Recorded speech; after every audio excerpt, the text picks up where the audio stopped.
So now you've gotten your Harman Kardon AVR home, and you've connected up all the devices to it in the back. We need now to set it up. And the way we do that is through the high-definition user interface. Now, it's really easy once you've got your television connected to operate this interface. Things that you can do. You can set up devices. You can control your iPod on many of the models that Harman Kardon makes. You can set up the speaker arrays that are in your home and in your living room. Even control an additional zone of audio through this interface. So the first thing that we're going to do is show you how to set up an individual source. The first thing you'll want to do is pull up the user interface and go to where it says Set Up Source. Choose the source that you want to set up and click on it. That will bring up the Source Setup menu. In this menu, we have a lot of different controls that we can operate. But to quickly get something set up, we're going to go straight to the connections first. Scroll down to where your connections are. You'll notice there's a separate connection for audio and a separate connection for video. If you're using HDMI, these will automatically sense for you. So all you need to do is identify one either for video or audio, and the other one will change. The next area, when we talked about scaling earlier, converting that low-resolution picture to a high-resolution picture, this is where you're going to make those adjustments.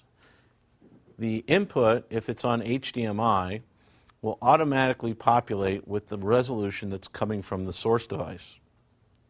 You have the ability to change the resolution out to the display. Only those formats that the TV will support will come up on the display. In this case, this television set will support 480p, 720p, and 1080i.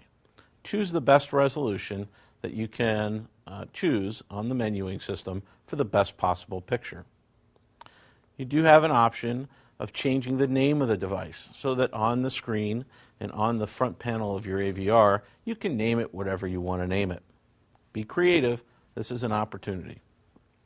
Now your device has a basic setup.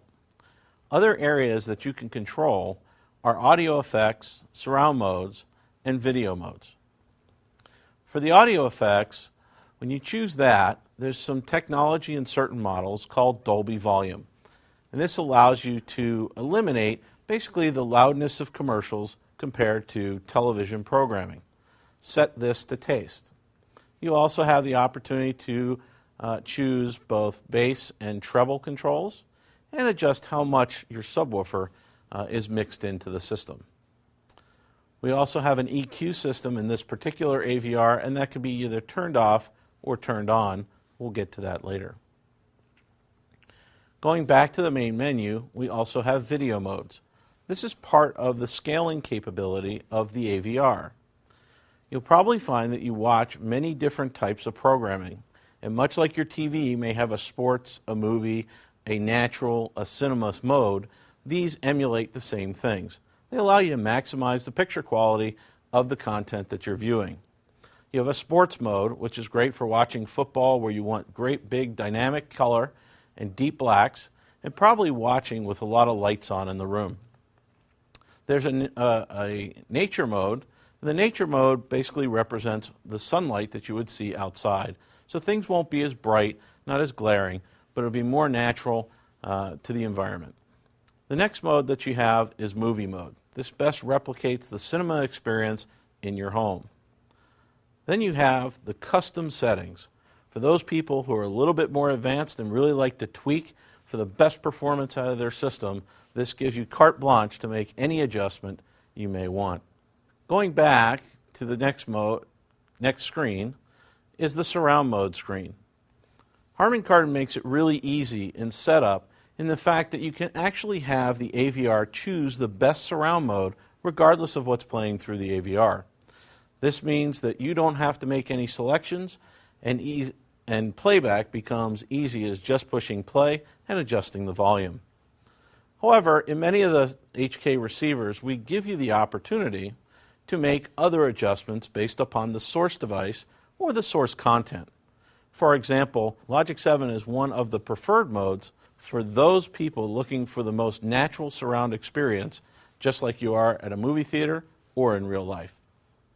Once you've chosen those modes, you have now completely set up your device. So once your device is set up, now it's time to move into the speaker setups. Harman Kardon makes it easy for the consumer to set up the loudspeakers properly in the room with a technology called EasySet EQ. This can be manually adjusted or automatically done for you with the supplied microphone. The process takes only a few minutes and ensures that your system performs the absolute best it can for that listening environment in your home. Simply clicking through the position, it will give you the ability to adjust levels, set crossover sizes so that small speakers don't have to handle bass, and those speakers that can handle bass will get the majority of that information. Set up the distances from where you sit to the loudspeaker itself, ensuring that things that move across the room sound correct. We also have the ability to choose the number of loudspeakers in our system, and because Harman Kardon supports up to 7 channels of audio, you can have up to 7 main channels speakers in the system. The choice of what kind of subwoofer system you're using, whether it's a single or a dual subwoofer system, can be set through these menus as well. In the automated routine, these are all done for you.